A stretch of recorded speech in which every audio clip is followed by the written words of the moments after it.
Hello and welcome to crack academy. My name Shashank Roy और आज एक टॉपिक शुरू करते हैं। Navy day as prime minister Modi presence Shivaji's naval prowess, a look at the Maratha navy.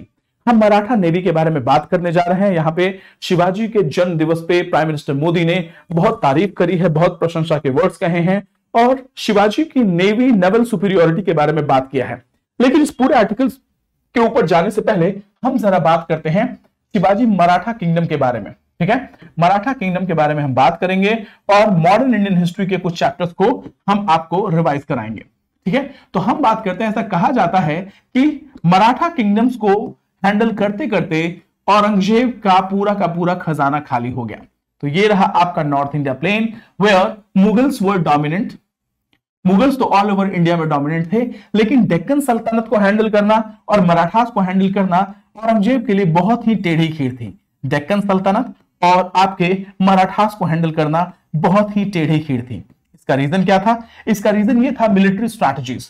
ये रहा आपका डेक्कन। ऐसा कहा जाता है कि डेक्कन के सुल्तान से निपटने के लिए, डेक्कन पे कब्जा करने के लिए औरंगजेब लगभग 20 इयर्स तक लगातार फाइट करता रहा और इस 20 इयर्स पे लगातार फाइट करने के चलते मुगल खजाना जो था, मुगल खजाना that went out of money, Mughal खजाना that went out of money. उसके बाद से 1707 में औरंगजेब का डेथ होता है और मुगल अंपायर अपने डिसइंटीग्रेशन की तरफ बढ़ने लगता है।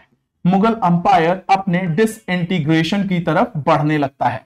अब बात करते हैं मराठास के बारे में। Now why Marathas became a formidable force in Maharashtra? उसका मेन रीजन ये था मराठास की मिलिट्री स्ट्रैटेजी। मराठास की मिलिट्री स्ट्रैटेजी जो थी वो सबसे बड़ा उनका पावर हुआ करती थी।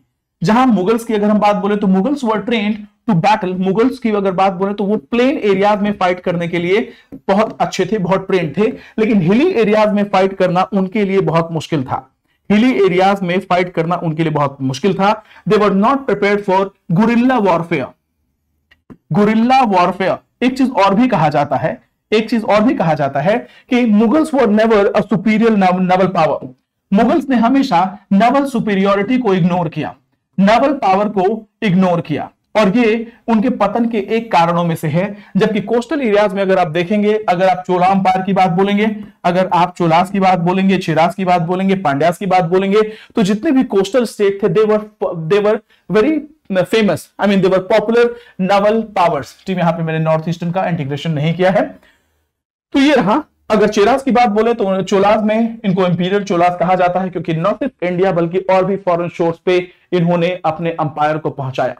मुगल साम्राज्य ने कभी भी नेवल पावर को सुपीरियर बनाने की कोशिश नहीं करी और this is where military Marathas were superior.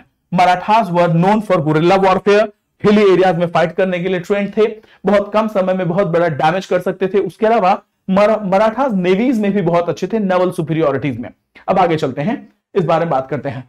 Brief overview, legacy in Indian navy. Indian navy की क्या लेगेसी है और उसमें क्या कंट्रीब्यूशन है शिवाजी महाराज का? Training establishment INS Shivaji and logistic hub INS Angre को शिवाजी और कान्होजी आंग्रे के नाम पे रखा गया है। मराठा नेवल कमांडर, ये दोनों ही मराठा, आई मीन कान्होजी आंग्रे जो कि मराठा नेवल कमांडर थे और शिवाजी कौन थे आप सब जानते हैं, मराठा अंपायर को स्टैब्लिश करने वाले Chhatrapati Shivaji Maharaj. Now Indian navy का न्यू इंसाइनिया जो है वो अनवील्ड करता है PM Modi based on Shivaji seal. Shivaji की जो सील थी उसके बेसिस पे इंडियन नेवी का इंसाइनिया रखा गया है, यानी पहचान चिन्ह जो है वो रखा गया है। शिवाजी का विजन क्या था? शिवाजी ने अपने नेवल पावर को, नेवल सुपीरियोरिटी को, नौसेना को, नौका वाली बेड़ा को क्यों मजबूत किया? Shivaji emphasise always secure coast line and protection against Siddis fleet attack. ठीक है, उसके अलावा safeguarding territory, port and maritime trade. आप सोच के देखिए कि उस समय क्या मिलिट्री जीनियस रहा होगा शिवाजी का, कि जिन्होंने कोस्टल एरियाज को सिद्धीज से प्रोटेक्ट करने के लिए हमेशा अपने मराठास को आगे किया। उसके अलावा पोर्ट्स को कैसे ट्रेन करना है, सिक्योर करना है, ट्रेड को कैसे सिक्योर करना है, यह दिखाता है मिलिट्री जीनियस ऑफ शिवाजी। और इसी के लिए उन्होंने हमेशा अपने नेवल सुपीरियोरिटी को बना के रखा। 1661 और 1663 के बीच में अगर देखा जाए तो मराठा आर्मी फॉर्म होती है और उसके अलावा पीक पे पहुंचती है 400 प्लस शिप्स के साथ। नेवल फोर्स का एस्टैब्लिशमेंट किया जाता है, जिसमें विजय दुर्ग होता है, सिंधु दुर्ग होता है और कोलाबा में बना हुआ दुर्ग होता है।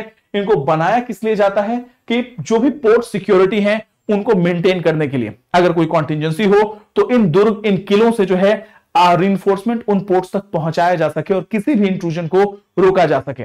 नाउ नवल सक्सेस की अगर बात बोले तो Basrur near Kundapura with 85 ships yielding significant booty. Naval success में शिवाजी महाराज के बारे में बोला जाता है कि इनिशियली ही अटैक्ड, ठीक है, बासुरु नियर कुंदापुरा और 85 शिप्स के साथ, और बहुत ढेर सारी वॉर बूटी वो लेके आए।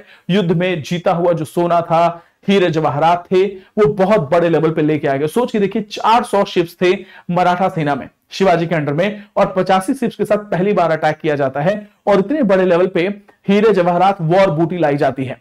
Now continuation post Shivaji. Shivaji के डेथ के बाद क्या हुआ? एक तरफ औरंगजेब का डेथ होता है और मुगल अंपायर डिसइंटीग्रेट होने लगता है।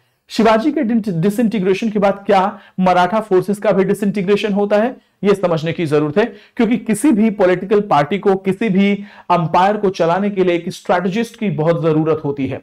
Now construction of multiple Naval forts Shivaji के डेथ के बाद भी बहुत बड़े लेवल पे नवल फोर्ट्स का बिल्कुल बनना शुरू रहा शिवाजी के डिमाइस के बाद में भी। उसके अलावा हमारे पास आंग्रे साहब थे, he was a formidable Maratha navy, जिसको हम जानते थे। ठीक, आपने अभी कुछ दिनों पहले तान्हाजी मालसूरे के बारे में सुना होगा।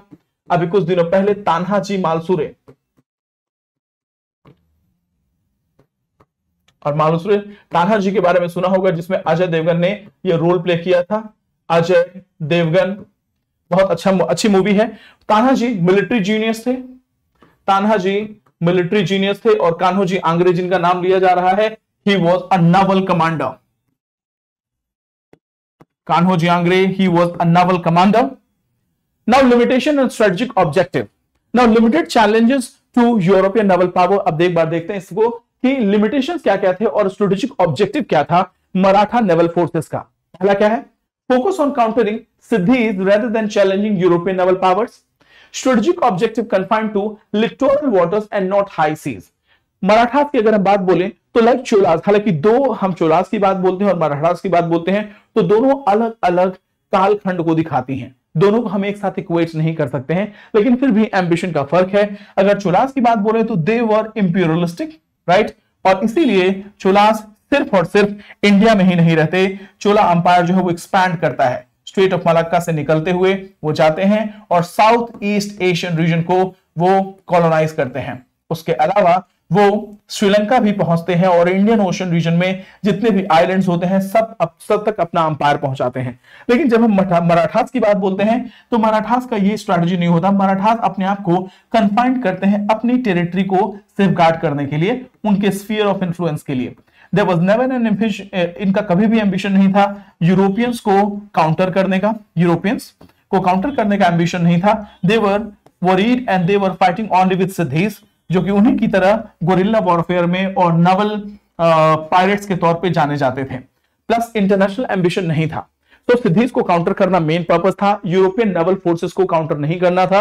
और सिर्फ ऑब्जेक्टिव ये था कि लिटोरल वाटर का मतलब यह है कि कोस्टल एरियाज के आसपास के एरियाज को जो है हमें कंट्रोल करना है, इंटरनेशनल एम्बिशन नहीं था। नाउ यूरोपियन कंट्रोल की बात करते हैं। Marathas paid special tax to Portuguese on merchant vessel heading towards West Asia, unable to compete with European naval powers like the British। और मराठा जो है स्पेशल टैक्स पे करते थे पोर्टुगीज को जब भी उनके मर्चेंट वेसल्स को वेस्ट एशिया की तरफ जाना होता था, लेकिन ये यूरोपियन नेवल पावर्स को जैसे ब्रिटिशर्स को कंपीट करने में माहिर नहीं थे, because Europeans were far more superior in terms of naval superiority. In fact, British सिर्फ मराठा से ही सुपीरियर नहीं थे, Britishers were superior across the world. और ये नेवल सुपीरियरिटी जो ब्रिटिश की थी, इनका बहुत बड़ा रोल था ब्रिटिशर्स को वर्ल्ड पावर बनाने में। अदरवाइज अगर ब्रिटेन के ज्योग्राफिकल कंडीशन को देखेंगे तो शायद हमारा उत्तर प्रदेश भी जो है वो इनसे बड़ा मिलेगा। But this naval superiority was one of the biggest strength of east India company and later the British crown. तो ये सारी चीजें आपको बताई गई हैं। तो कंक्लूजन ये है कि शिवाजी एक नेवल सुपीरियरिटी को शोकेस करते हैं, रिमार्केबल मैरीटाइम प्रोविस के लिए जाने जाते हैं। उनका स्ट्रेटेजिक ऑब्जेक्टिव ये था कि रीजनल थ्रेट्स को कंट्रोल करना है और अपनी मैरीटाइम सिक्योरिटी को मेंटेन करना है, अपने एसेट्स को सेफगार्ड करना है। मराठास ने कभी भी यूरोपियन पावर को, उनके डोमिनेंस को चैलेंज नहीं किया, बट कहीं ना कहीं इनके अंडर मराठास फोर्सेस का एक लिमिटेशन था, and they were not capable, not equipped to fight with British empire, और उनके नेवल सुपीरियोरिटी के आगे मराठा सुपीरियोरिटी बहुत कम थी। सो दिस इज इट, आज के आर्टिकल के लिए इतना ही है। पर्पस ये था कि मैंने एक कंपैरेटिव एनालिसिस कराया है मराठास के बीच में और शिवाजी के और मुगल्स के बीच में, और किस तरीके से उनका मराठा अंपायर ग्रो करता है। So this is the thing. आगे फिर से मिलेंगे नए टॉपिक के साथ, तब तक के लिए thank you so much, God bless you all and जय हिंद जय भारत। Thank you.